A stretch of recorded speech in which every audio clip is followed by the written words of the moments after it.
मध्य प्रदेश विधानसभा चुनाव का सियासी जंग जीतने के लिए बीजेपी और कांग्रेस सहित सभी पार्टियों ने पूरी ताकत झोंक दी है।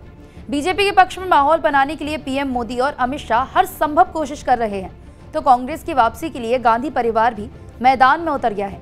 नरेंद्र मोदी गुरुवार को एक तरफ जबलपुर से मध्य प्रदेश के महाकौशल इलाके को साधते हुए नजर आएंगे, तो दूसरी तरफ प्रियंका गांधी धार से मालवा निमाड़ बेल्ट के सियासी समीकरण को कांग्रेस के पक्ष में करने की कवायद करेंगी। इस तरह प्रियंका गांधी और पीएम मोदी दोनों ही आदिवासी समुदाय के वोटों को अपने अपने पक्ष में करने के लिए उतर रहे हैं। देखना है कि आदिवासी समुदाय का विश्वास कौन जीत पाता है। पीएम मोदी मध्य प्रदेश के जबलपुर में आदिवासी वीरांगना रानी दुर्गावती की 500वीं जयंती पर आयोजित कार्यक्रम में शिरकत करेंगे। इस दौरान मोदी वीरांगना रानी दुर्गावती के 100 करोड़ की लागत से बनने वाले स्मारक के शिलान्यास करने के साथ साथ 12,000 करोड़ के विकास कार्यों की सौगात देंगे। महाकौशल अंचल के आदिवासी वोटरों के लिहाज से पीएम मोदी का ये दौरा बेहद अहम माना जा रहा है। दुर्गावती के जरिए आदिवासी के विश्वास को दोबारा से जीतने और हिंदुत्व की सियासत को धार देने की रणनीति मानी जा रही है। रानी दुर्गावती अपनी मातृभूमि और आत्मसम्मान की रक्षा हेतु अपने प्राणों का बलिदान दे गई थी। महाकौशल क्षेत्र में जबलपुर, कटनी, छिंदवाड़ा, सिवनी, नरसिंहपुर, मंडला, डिंडोरी और बालाघाट जैसे जिले हैं। पिछले विधानसभा चुनाव में इस क्षेत्र में बीजेपी का प्रदर्शन काफी खराब रहा था। महाकौशल क्षेत्र में कुल 46 विधानसभा सीटें आती हैं, जिनमें से कांग्रेस ने 28 सीटों पर जीत दर्ज की थी और बीजेपी को सिर्फ 17 सीटें मिली थी। वहीं एक सीट पर निर्दलीय कैंडिडेट की जीत हुई थी। इस क्षेत्र में आदिवासियों के लिए आरक्षित 13 सीटों में से 11 कांग्रेस के पास हैं, जबकि सिर्फ 2 सीटों पर बीजेपी के विधायक हैं। वहीं अनुसूचित जाति के लिए आरक्षित 3 सीटें भी कांग्रेस के पास हैं। कांग्रेस ने 2018 में छिंदवाड़ा और डिंडोरी जिलों में बीजेपी का पूरी तरह से सफाया कर दिया था। कटनी में बीजेपी का प्रदर्शन ठीक रहा था, जहां पार्टी के 3 विधायक हैं। पार्टी प्रदेश अध्यक्ष वीडी शर्मा और 4 बार के विधायक राकेश सिंह जबलपुर के ही रहने वाले हैं। राकेश सिंह को बीजेपी ने इस बार विधानसभा के चुनाव में उतारा है और अब पीएम मोदी के विकास की सौगात से बीजेपी के हिस्स के जनाधार को दोबारा से वापस लाने की कवायद करते हुए नजर आएंगे। महाकौशल पर बीजेपी ने अपना पूरा फोकस लगा रखा है ताकि कमलनाथ को उनके घर में घेरा जा सके। 2018 के चुनाव में कमलनाथ की अगुवाई में पार्टी ने इस क्षेत्र में बेहतरीन प्रदर्शन किया था। 2019 लोकसभा चुनाव में छिंदवाड़ा से कांग्रेस जीत सकी थी।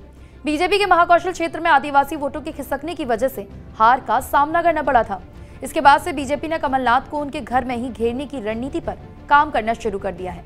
इसकी शुरुआत मार्च महीने में ही हो गई थी, जहां गृह मंत्री अमित शाह ने बड़ा कार्यक्रम किया था। पार्टी के बड़े नेता भी महाकौशल भेजे गए हैं। कांग्रेस ने भी मध्य प्रदेश में अपनी पूरी ताकत लगा रखी है। राहुल गांधी के बाद अब प्रियंका गांधी गुरुवार को मालवा क्षेत्र के समीकरण साधने उतर रही हैं। प्रियंका गांधी धार जिले के मोहनखेड़ा से आदिवासी समुदाय के विश्वास को जीतने उतरेंगी। प्रियंका जैन समाज के तीर्थ स्थल मोहनखेड़ा में दर्शन कर ट्रस्ट के प्रतिनिधियों द्वारा आयोजित समारोह में शामिल होंगी। इसके बाद वो आदिवासी जननायक टंडिया मामा की प्रतिमा के अनावरण कार्यक्रम में भाग लेकर चुनावी हुंकार भरेंगी।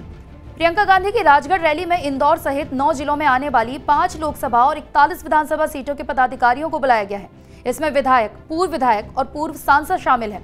हर जिले को ज्यादा से ज्यादा लोगों को लाने का टारगेट दिया गया है। इस तरह से 1 लाख लोगों की भीड़ जुटाने का टारगेट रखा गया है। प्रियंका आदिवासी बहुल मोहनखेड़ा में रैली से मालवा को साधने की रणनीति में है। इससे पहले प्रियंका जबलपुर से महाकौशल और ग्वालियर से चंबल को साधने के लिए उतर चुकी हैं और अब मालवा में उनका दौरा लगा है। उन्होंने जबलपुर से ही पार्टी की संकल्प यात्रा शुरू की थी। उन्होंने गोंड आदिवासी समाज को फोकस करते हुए कई वादे किए हैं। वो मालवा दौरे पर होंगी, जहां कांग्रेस की संकल्प यात्रा के समापन पर राहुल गांधी पहुंचे थे। विधानसभा चुनाव में मालवा क्षेत्र खासा राजनीतिक महत्व रखता है।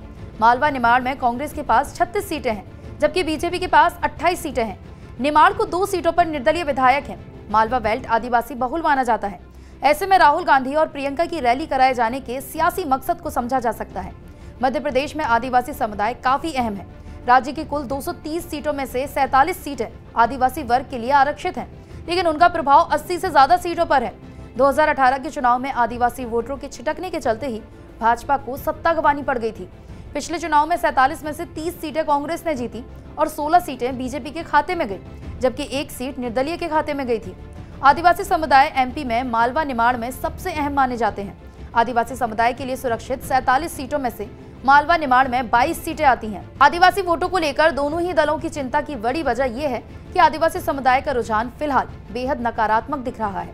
इसी के चलते बीजेपी ने अपने दोनों दिग्गज नेता पीएम मोदी और गृह मंत्री अमित शाह को एक साथ आदिवासी वोटरों को साधने के लिए उतार दिया है। वहीं दूसरी तरफ कांग्रेस भी प्रियंका गांधी और राहुल गांधी को आदिवासियों के बीच उतार रही है। पिछले चुनाव के इन आंकड़ों से साफ है कि मालवा निमाड़ में कांग्रेस बीजेपी लगभग आमने सामने की स्थिति में है।